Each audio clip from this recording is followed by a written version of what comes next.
एक बात आती है कि भाई चुगली नहीं करनी चाहिए, चुगली नहीं करनी चाहिए। हम सुनते बुरा मत कहो, बुरा मत देखो, बुरा मत सुनो। ये परमेश्वर ने कहा। इस चीज को हमारे भारत देश के जो राष्ट्रपिता है उन्होंने इस बात को कहा कि बुरा मत देखो, बुरा मत कहो, बुरा मत सुनो। इस बात को उन्होंने कहा और हम लोगों से भी सुनते बहुत अच्छा लगता है। पर ये भजन संहिता 15:3 की आखिरी लाइन में लिखा, और ना अपने पड़ोसी की निंदा सुनता है।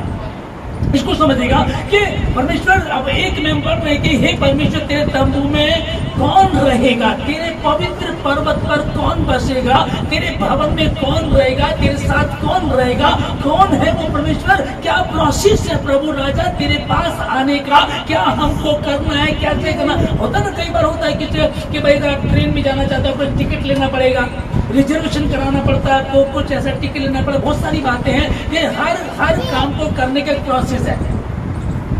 अगर आप पुलिस विभाग में जाना चाहते हैं तो आपका लॉन्ग जंप होना चाहिए, हाइट इतनी होनी चाहिए, आपका सीना इतना होना चाहिए, क्वालिफिकेशन इतनी होनी चाहिए। तो ये सब बातें होती है। अब परमेश्वर तेरे मंदिर में रहने के लिए, तेरे भवन में बसने के लिए मुझको क्या करना प्रभु, मुझको बताए। क्योंकि 15 में मैंने पढ़ा, हे परमेश्वर तेरे तंबू में कौन रहेगा, तेरे पवित्र मंदिर में कौन बसने पाएगा। और हम 3 में जो पढ़ रहे हैं, की पूरी लाइन को पढ़े तो बहुत अच्छा लगता है, लेकिन 3 का मुझे बहुत ही अच्छा लगा, जो अपनी जीभ से निंदा नहीं करता।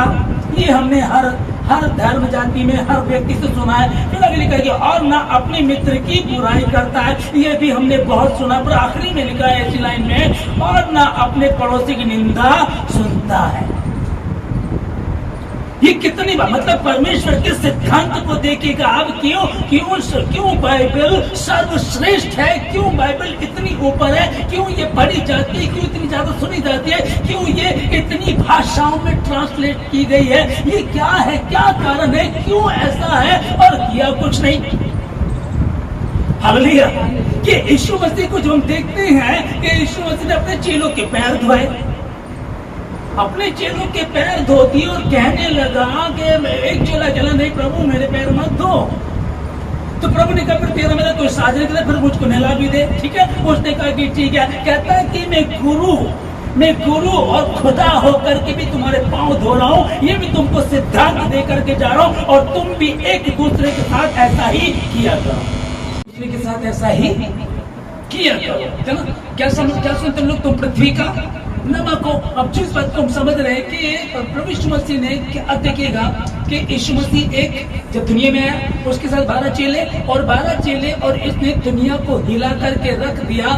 तो हम एक चीज पर ध्यान दें कि उसने सारी दुनिया को जीत लिया। ऐसा क्या है यीशु मसीह के पास?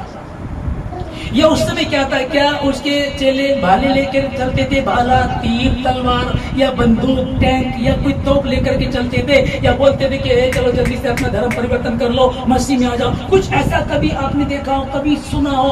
मसीह में उसने क्या करना शुरू किया, जिस वचन को हमने पहले पढ़ा, और जो अपने पड़ोसी की बुराई ना सुनता हो। बुराई नहीं करना, ये बहुत सुना होगा, बुराई नहीं करना, चुगली नहीं करना, अच्छी बात नहीं है, बैड मैनर्स है, ये बहुत सुना होगा। लेकिन जिस बात को परमेश्वर का वचन यह बता रहा है, कहता है कि और जो अपने पड़ोसी की बुराई ना सुनता हो। अब ये बहुत कम पाया जाता है, तो प्रभु मैं कैसे कर सकता हूँ? ये देखिएगा कि यीशु मसीह ने अपने चेलों के पैर धो करके वो इतिहास रच दिया जो कोई नहीं कर सका। और भाई मैं पहले आपको बता चुका हूँ कि दुनिया का महान साइंटिस्ट आइंस्टाइन कहता है कि बाइबल के बिना साइंस अधूरा है। दुनिया की 6528 भाषाएं हैं और 2043 भाषाओं में पवित्र शास्त्र बाइबल लिखा हुआ है। 2043 लैंग्वेज में पवित्र शास्त्र बाइबल छपा हुआ है। अब ये कितना, ये दुनिया के हर कोने में जगह जगह जहां भी इंसान बचते हैं वहां मसीह का वचन पहुंच चुका है। कई बार लोग डर के मारे नहीं बताते, शर्म के मारे नहीं बताते, लेकिन बाद में पता चलता है कि हमको तो पता था। कई बार आप लोगों ने देखो, मैंने कई बार ऐसा देखा जिस चीज को कि अब हमको क्या करना है कि परमेश्वर का, कि परमेश्वर में क्या करूं, तेरे मंदिर में आने के लिए मुझको तेरे साथ रहने के लिए क्या करना पड़ेगा, कि तेरे पाक भवन में कौन रहेगा। जो हमारे दोस्त है उनसे प्यार करना, जो हमारे दुश्मन उनसे हमको नफरत करनी है। तो तो यही तो चल रहा था और यही बहुत ज्यादा आज भी चल रहा है कि परमेश्वर तेरे मंदिर में कौन रहेगा, कि अपने पड़ोसी की बुराई भी नहीं सुननी है। अगर कोई दूसरा व्यक्ति आपके पास आ गया और आपको बोलने लगा, अरे वो तुम्हारे पास में वो पड़ोसी रहते हैं ना तुम्हारे, हाँ यार वो तो बहुत गंदे लोग हैं, यार वो तो अच्छी नहीं है, तो मैं सुन रहा हूँ, ये भी परमेश्वर कह रहा, अगर तुम सुन रहे हो तो भी तुम मेरे मंदिर में रह नहीं सकते। अब कई बार लोग क्या बोलते हैं, ये धर्म परिवर्तन करते हैं, ये पैसा देते हैं, ये लूटते हैं, ये लोगों को गुमराह कर रहे हैं। अरे पवित्र शास्त्र बाइबल पढ़ करके देख लो, अगर चुगली करना तो चलो एक अलग बात होगा, अगर तुम चुगली सुन भी रहे हो तो भी तुम परमेश्वर के मंदिर में रह नहीं सकते। इतने सख्त इंस्ट्रक्शन है उसके, वो इतने बातों को हमको कह रहे कि ये प्रोसेस है, इससे होकर के निकलना ही पड़ेगा, नहीं तो संभव नहीं है। हम कहें ये तो मुश्किल है, ये क्या हम कैसे कर सकते हैं, क्योंकि मनुष्य तो पैदा हुआ था पाप में, पला बड़ा जवान हुआ, पाप में पले बड़े और जवान हुए, ये संभव नहीं है। तो मैं आपको बताऊं, ये गुण मनुष्य के स्वभाव में नहीं है, ये गुण मनुष्य के स्वभाव में नहीं है, परमेश्वर के द्वारा प्रदान किया जाता है। अगर हमको ये वचन जो मैं आपको पढ़ करके सुना हो तो जब मैंने इसको पढ़ा तो बड़ा किया, हम तो सुनते थे कि बुराई नहीं करनी है, चुगली नहीं करनी है, तो हम तो उसी पे कंट्रोल नहीं कर पाते थे, बड़ी कोशिश करते थे, कई बार निकल जाता था। अब ये तो इतनी भयंकर बात देखी है कि जो अपने पड़ोसी की बुराई सुनता हो, है ना, इसलिए ना उसको बुराई भी नहीं सुनने पर तो क्या करूं, पर मैं कि परमेश्वर अगर तेरा अनुग्रह मुझ पर है तो ये संभव है, और यदि तेरा अनुग्रह नहीं तो संभव नहीं है। इसलिए प्रभु मुझको तू चाहिए, तेरा अनुग्रह चाहिए मुझको, क्योंकि पत्रस कहने लगे प्रभु सब छोड़ देंगे परंतु मैं नहीं छोड़ूंगा, और वो छोड़ के चला गया। तो मुझको आपको क्या चाहिए, आप परमेश्वर मुझको तेरा अनुग्रह चाहिए, तभी ये संभव है, अन्यथा संभव नहीं है। अपने धैर्य से प्रेम रखना है और अपने सताने वालों के लिए प्रार्थना करना है। अब कहाँ धर्म परिवर्तन है, मन परिवर्तन है, टोटली मन परिवर्तन है। पढ़ो और समझो, दिमाग हिल जाता है लोगों का जब इसको पढ़ा जाता है। अरे इन सिद्धांतों पे कौन चलेगा, इसको कौन कर पाएगा, नहीं भाई हमारा गुजारा नहीं हो सकता बिल्कुल नहीं। लेकिन ये कब होगा, क्या उद्धार चाहिए, हाँ प्रभु, तो ये परमेश्वर आपको ये नहीं बोल रहा कि आप ऐसा करें। प्रभु कह रहा यदि तुम चाहते हो, पहला परमेश्वर ने क्या कहा, मन फिराओ क्योंकि स्वर्ग का राज्य निकट आया। तो उसने कह दिया अब जिसको भी मोक्ष चाहिए, जिसको उद्धार चाहिए, जिसको परमेश्वर चाहिए, उसको इन बातों से होकर गुजरना ही पड़ेगा। और यदि नहीं कर रहे हैं तो ठीक है, फिर आप 50-50 है। हम बहुत सारी बातों में जैसी खड़े चल रहे हैं। टेस्ट मनी, किसी भाई ने टेस्ट मनी बताई, टेस्ट मनी शुरू करके बड़ा अच्छा लगा, बोला ये परमेश्वर का अनुग्रह। अब समझिएगा इस चीज को कि एक व्यक्ति 60 नंबर है पास होने के लिए, 60 नंबर से वो पास होगा। तो 2 बच्चे पढ़ रहे हैं, एक ने 59 नंबर लेकर के आया और एक 5 नंबर में 5 नंबर लेकर आया। तो कौन कौन फेल है, 5 वाला फेल है और कि 60 नंबर वाला पास है, ठीक है ना। एक के 59 नंबर आते हैं और एक के 5 नंबर आते हैं, तो उनमें कौन पास, एक पास एक फेल, कोई दोनों ही फेल। एक 59 नंबर पे आकर के भी फेल हो गया और एक 5 नंबर में, तो 5 नंबर वाला ज्यादा अच्छा रहा। समझिएगा, 5 नंबर वाला ज्यादा झंझट नहीं थे, खाया पिया मजा किया, खेल कूद करता रहा, है ना, टेलीविजन भी देखा, फिल्में भी देखी, सारे काम करता रहा, वो भी फेल हो गया। एक व्यक्ति 59 नंबर पे जाकर के भी फेल हो जाता है। अभी देखिए कितनी खतरनाक कि यार मैं ना टेलीविजन देख रहा था, ना मैं कहीं घूमने गया, ना मैं क्रिकेट खेलने गया, मैं दिन रात पढ़ता रहा और मैं भी फेल हो गया, क्या फायदा है। तो यहाँ उस एक नंबर को लेने के लिए मुझको और आपको क्या करना, परमेश्वर यदि तेरा अनुग्रह है तो मैं जीत पाऊंगा, लड़ पाऊंगा, पास हो जाऊंगा। यदि तेरा अनुग्रह नहीं तो संभव नहीं है। मैं कब से बाइबल को, अब देखिएगा बीते 20 साल की सेवा मेरी, और इस वचन को जब हाल ही में इसी सप्ताह में मैं पढ़ रहा था, उस सामने ये बात आती है कि जो अपने पड़ोसी की बुराई ना सुनता हो, तो पड़ोसी के लिए तो हमें ज्यादा अच्छा लगता है। हाँ अच्छा, हाँ वो तो ऐसे ही है, हमारे पड़ोसी तो ऐसे ही है, है ना। तो प्रभु यीशु मसीह ने इसमें कहा कि तुम सुन चुके हो कि कहा गया था कि अपने पड़ोसी से प्रेम करना है और अपने बैरी से बैर रखना है। पर मैं तुमसे कहता हूँ जो नया नियम है, जो नया नियम यीशु मसीह ने कहा, उस नए नियम का मतलब क्या है? वो सताने वाला जब सामने आ जाता है तो खून खोल उठता है। इसने मेरी बहन को छेड़ा था, इसने हमारे साथ ऐसा किया था, इसने मेरे पापा को कर्ज दे करके ब्याज पे ब्याज, कुछ भी कोई भी बातें ले सकते हैं। वो हमारा बैरी है, उसको देखते ही आंखों में खून उतर आता है और जी करता है कि उसको ना छोड़। और यही बदले की भावना लेकर लोग घूम रहे हैं। उसी को लिखा है कि नया नियम मसीह यीशु जो है वो क्या लेकर आया, क्या हमको देना चाहता है। तुम जानते हो कि अन्य जातियों के जो हाकिम हैं उन पर अधिकार जमाते हैं, उन पर कहते हैं कि हम तुमसे बड़े हैं। किस बात को बोलते हैं? एक बात आती है कि प्रभु कहते हैं, यहाँ लिखा होता है कि नहीं ऐसा नहीं होना चाहिए, तो ये वो कह रहे कि नहीं होना चाहिए, मतलब कर भी सकते हैं, पर लिखा कि पर ऐसा नहीं होगा। परंतु जो कोई तुम्हें बड़ा होना चाहे वह तुम्हारा दास बने, और जो कोई बड़ा बनना चाहता वो नेचुरल दास बन जाएगा।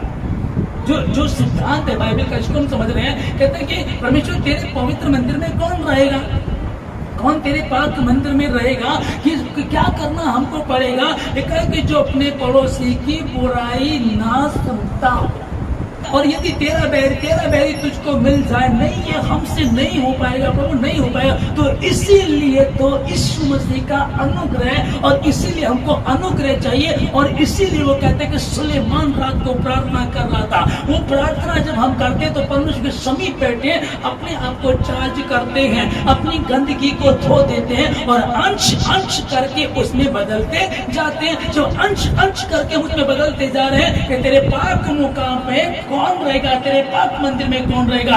वही जो जीभ से झूठ नहीं बोलता। हम कहें कि फिर ये तो बहुत मुश्किल है, कठिन है, हम तो पहले नहीं हो पाता था, हम तो ये रहता था हमारे लिए तो कि हमसे चुगली नहीं छूटती थी। अब बात आ रही कि हम कैसे करेंगे, कि सुनना भी नहीं है। तो भजन संहिता 1 अध्याय में लिखा है कि क्या ही धन्य है वह पुरुष जो दुष्टों की युक्तियों पर नहीं चलता और न पापियों के मार्ग में खड़ा होता और न ठट्ठा करने वालों की मंडली में बैठता है, न ठट्ठा करने वालों की मंडली में बैठता है। फिर सिस्टर सुमन कहने लगी कि हम नहीं बैठते ठीक है, पर जो हमारे घर आकर के अपने बहू की सास की बुराई करने लगते फिर हम क्या करेंगे?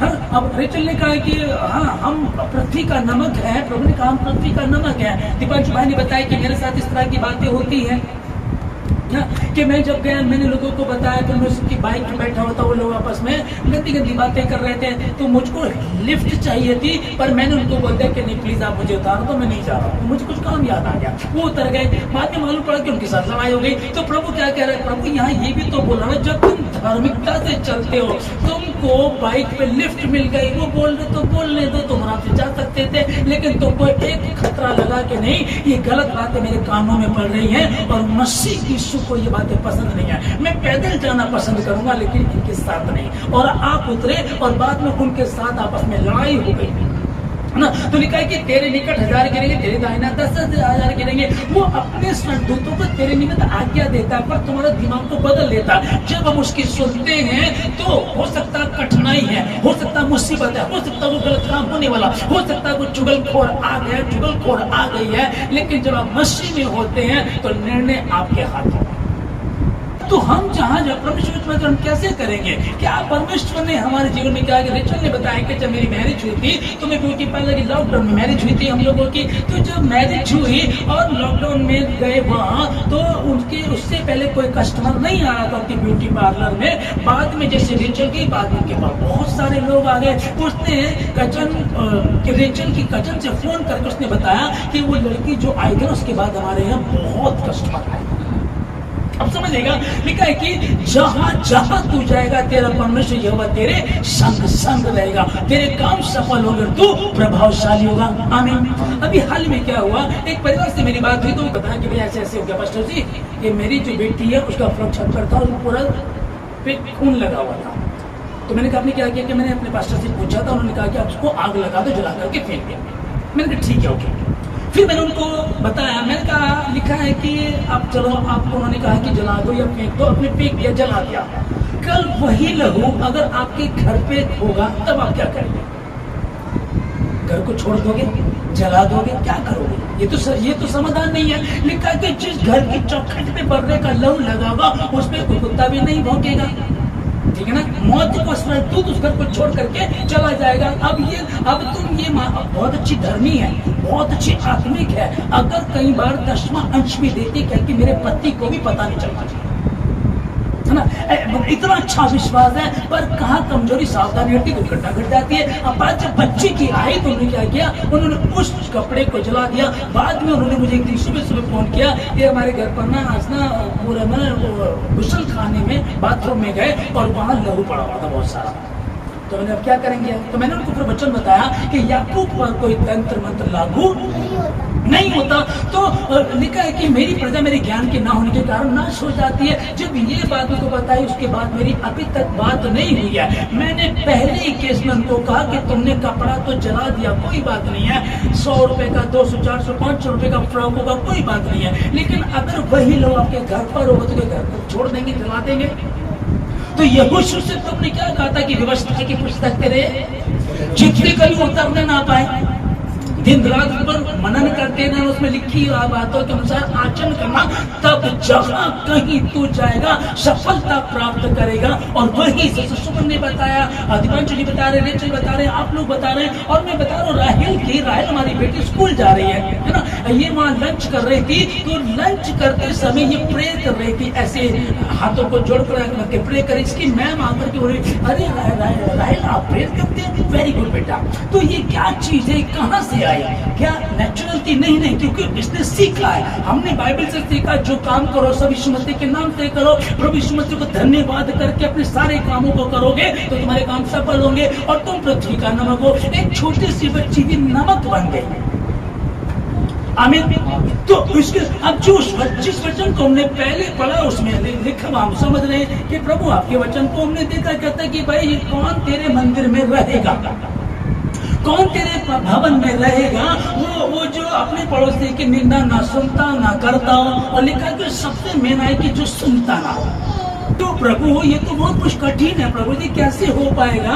हम तो पहले चुगली करना, जीभ पे कंट्रोल करना ही बहुत कठिन हो रहा था। यहाँ तो मैं थोड़ा ही बोल रहा हूँ, वो आकर के बोल के चली गई, पड़ोस सुनाई थी, वो कहने लगी, तुझे पता उसकी बेटी कैसी है, तुझे पता उसकी वो किसके साथ चली गई, है ना। वो इस तरह की बातें करके हमको बताते, हम क्या करें? तो बहुत कठिन है। कठिन नहीं है, अगर मसीह यीशु ने तुम्हें गोद लिया, एडॉप्ट किया है, तो वो सारी बातों को जानता है। एक व्यक्ति जब किसी बच्चे को गोद लेता है तो उसको उसके सारे खर्चे उठाने पड़ते हैं। किसी गरीब को कोई अपना बच्चा नहीं देता, गरीब के बच्चे को अमीर लोग अडॉप्ट करते हैं। और यीशु मसीह के पास बहुत अच्छा ऑप्शन था।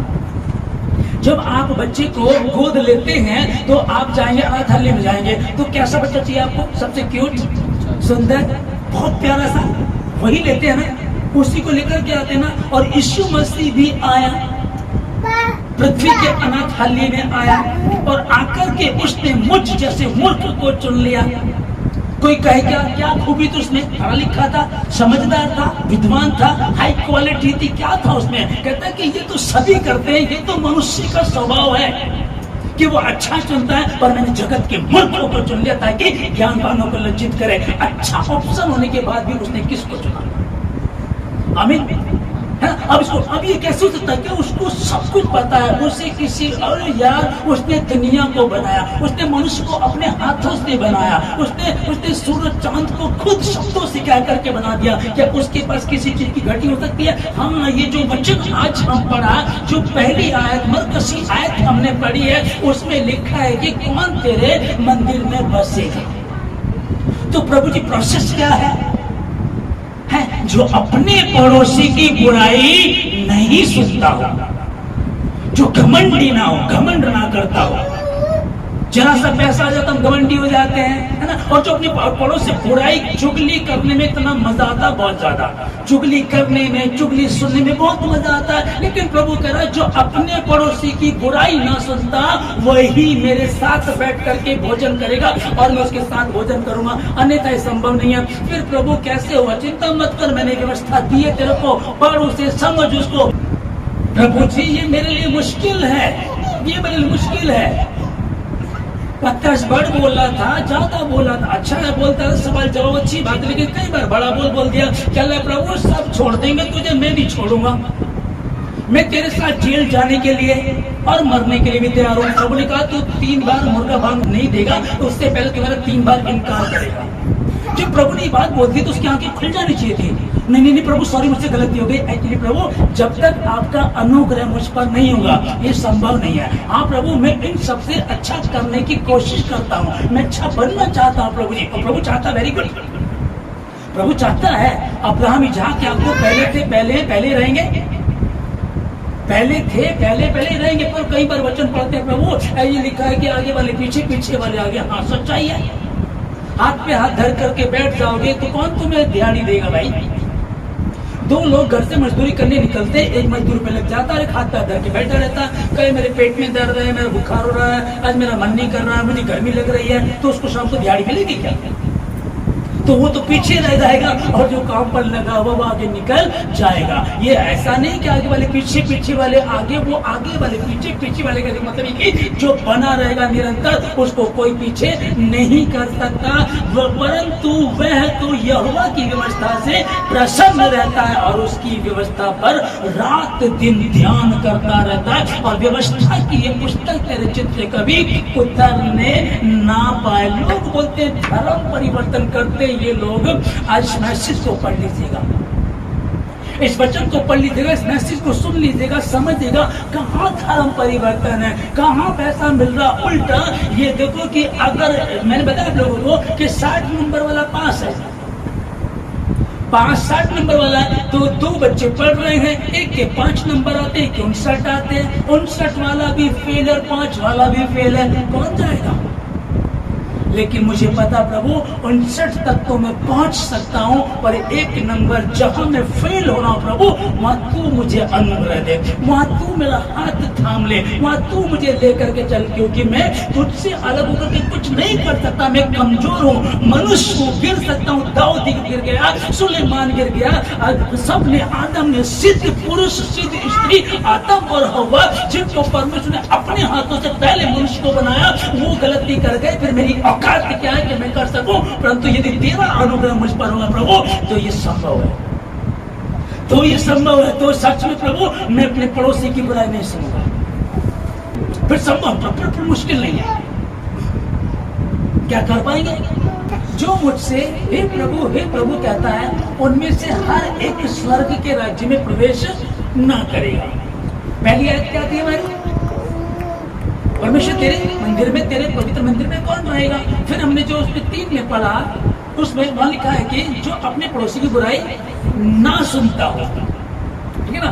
अब सुनने वाली बात, एक नई बात हमारे सामने आई है। अब आखिरी के वचन में लिखा है कि जो मुझसे नए नियम में यीशु मसीह कह रहे हैं कि उस दिन मुझसे बहुत लोग आकर के कहेंगे, हे प्रभु हमने तेरे नाम से दुष्ट आत्माओं को निकाला, बड़े बड़े चमत्कार किए, तो भी प्रभु ने क्या कहा? मैंने तुम्हें कभी भी नहीं जाना। ये अलग बात है, लेकिन उसको समझिएगा। पर 21 में क्या लिखा है कि जो मुझसे हे प्रभु कहता है, मतलब प्रभु करते रहते हैं, बात को मानते नहीं है, पापा करते रहते हैं, आज्ञा को मानते नहीं है, उनमें से हर एक स्वर्ग के राज्य में प्रवेश ना करेगा। पर वही जो मेरे स्वर्ग के पिता अर्थात यहोवा परमेश्वर की आज्ञा को पूरा करेगा।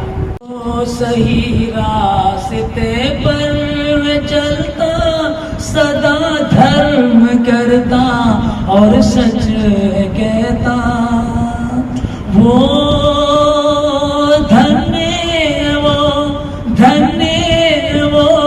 तेरे पवित्र मंदिर में जाकर वो ही बसेगा।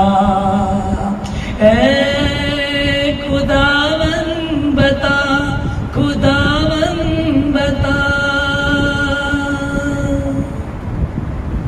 सर्वशक्तिमान परमेश्वर पवित्र प्रभु सेना के यहोवा, हम आपका धन्यवाद देते पिताजी सारी बातों के लिए, आज की सुबह के लिए, सुंदर समय के लिए, पवित्र वचनों के लिए, और सचमुच प्रभु जी जो आपके वचनों को, पवित्र शास्त्र बाइबल को जो एक बार अध्ययन कर ले, सचमुच प्रभु जी उसका जीवन बदल जाता है, वो सत्य को जान करके स्वतंत्र हो जाता है। कई बार हम कहें कि इंदिरा गांधी ने भी बाइबल को अध्ययन किया था, महात्मा गांधी जी ने भी किया, बहुत बड़े लोगों ने बाइबल को अध्ययन किया तो उन्होंने इसमें से बहुत सारी अच्छी बातों को लेकर के अपने जीवन में लागू की और उसी के द्वारा बहुत प्रशंसा पाई और उद्धार नहीं पाया। एक अलग बात है, क्योंकि वो उद्धार के हिसाब से इसको नहीं पढ़ बैठे, लेकिन जो कहे कि मुझको मोक्ष चाहिए, मुझको सच्चाई चाहिए, जो भारत देश की भूमि पर प्रार्थना की जाती थी, आज से हजारों वर्ष पूर्व प्रार्थना की जाती थी, अस्तोमा सद्गमय, तमसोमा ज्योतिर्गमय, मृत्युमा अमृतगमय। हे परमेश्वर, हम असत्य में हैं, हमको सत्य की ओर लेकर के जा।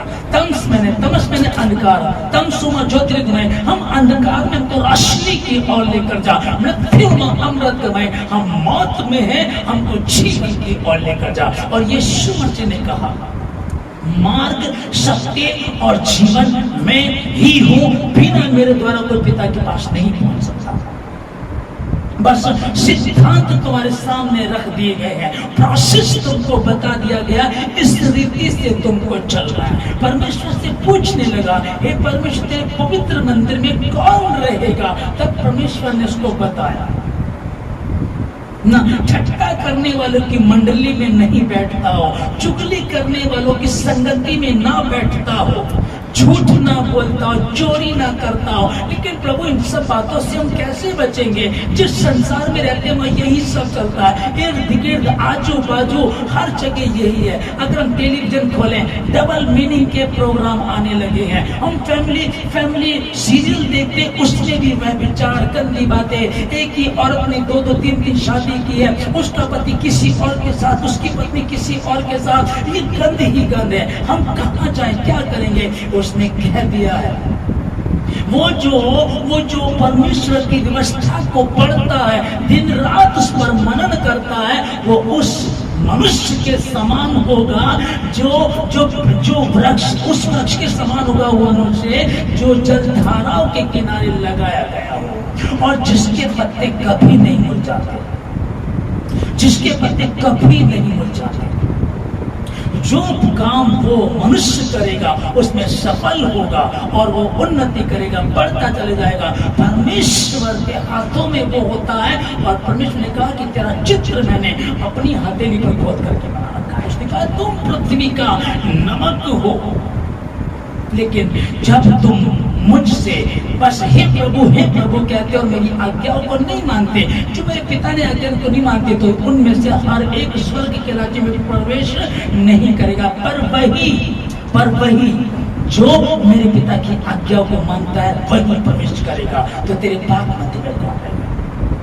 धन्यवाद प्रभु जी, खुदा बाप आसानी तेरा धन्यवाद, शांति का राजकुमार सारी बातों के लिए धन्यवाद प्रभु राजा। कितने लोग प्रभु जी अभी भी भटके हुए हैं, कितने लोग अभी भी नासमझी कर रहे हैं, कितने लोग सत्य को जाना, उसके स्वाद को चख लिया, उसके बाद भी कमजोर कर रहे हैं, नासमझी करते हैं, खुदा से दूर हैं, दुख में, मुसीबत में, परेशानी में। प्रभु राजा मैं प्रार्थना करता हूँ परमेश्वर, जो समझ गए हैं उनके लिए मैं धन्यवाद देता हूँ। जो अभी भी ना समझे प्रभु जी, उनके लिए प्रार्थना करता हूँ खुदावन कि वो आपसे सद्बुद्धि को मांगे, आप उनको छुए, आशीष दे प्रभु जी कि वो भी सत्य को जान करके स्वतंत्र हो जाए। ये जो सत्य उन्होंने जाना फिर से तेरे समीप आए।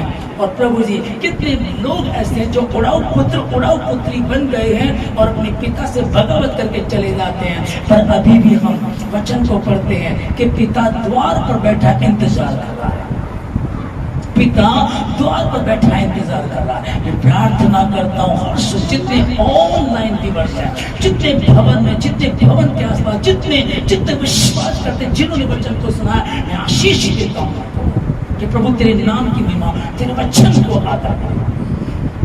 Thank you Jesus, thank you, धन्यवाद ईश्वर, धन्यवाद,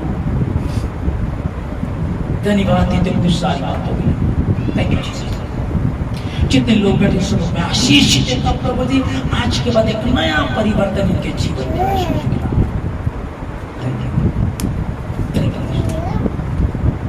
क्यों सुता है विक्रमों कर अंधरू दिलदा बूहा ठोकर, क्यों सुता है बिखरा होकर, अंदरो दिलदा बूहा ठोकर, सुता गफलत दी चादर तान के, गफलत दी चादर तान के, वजा मारदा यीशु नासरी, वजा मारदा यीशु नासरी। खुदावंद आप बुला रहे हैं प्रभु जी, लौट करके लौटे प्रभु जी वो बच्चे जो अपने माता पिता का विरोध कर रहे हैं, जो अपनी जवानी को नशे में, जुए में, सट्टे में, व्यभिचार में, लड़कीबाजी में, लड़केबाजों में बर्बाद कर रहे हैं खुदावंद, वो बच्चे यीशु मसीह के नाम में प्रभु ये जो भवन में है, जो ऑनलाइन सुन रहे परमेश्वर, इनको आपने कहा तुम पृथ्वी का नमक हो, ये नमक बने प्रभु जी, और ये जहां भी रहे परमेश्वर, इनके रहने से परमेश्वर लोग आशीष को पाए। आप सहायता करें प्रभु जी। धन्यवाद देते सारी बातों के लिए प्रभु जी, धन्यवाद प्रभु राजा हर एक बात के लिए खुदावंद। इन दिनों में प्रभु जी काफी बुखार हो रहा है, लोगों की प्लेट्स कम हो रही है और निमोनिया भी चल रहा है, डेंगू भी चल रहा है खुदावंद। मैं प्रार्थना करता हूँ परमेश्वर, अपने लोगों को तो कह दिया था कि जिस घर की चौखट पर बर्रे का लहू लगा है उस पर कुत्ता भी नहीं पहुंचेगा, मौत का स्वर्गदूत आएगा और उस घर को छोड़ करके चला जाएगा। इसलिए तुम्हें कोई बुखार नहीं छू सकता, कोई महामारी तुमको छू नहीं सकती, कोई महामारी तुम्हारा हिस्सा नहीं है, न दिन का, न रात का, न शाम का, किसी भी समय का, क्योंकि दाऊद तीनों पहर प्रार्थना करता था और तुम भी भोर को, सांझ को, दोपहर को प्रार्थना करते हो, अपने परमेश्वर के समीप बैठे रहते हो, तो इसलिए कोई हानि तुम्हारा हिस्सा नहीं है। जो परम प्रधान के तुम लोग, जो परम प्रधान की छाया स्थान में बैठे रहते हो, इसलिए वो सर्वशक्तिमान की छाया में तुम ठिकाना पाओगे। आशीष देता हूं सबको, धन्यवाद देते सारी बातों के लिए, सारी आदर में आप लोगों को धन्यवाद के साथ प्रार्थना यीशु मसीह के नाम से मांगते हैं, आमीन।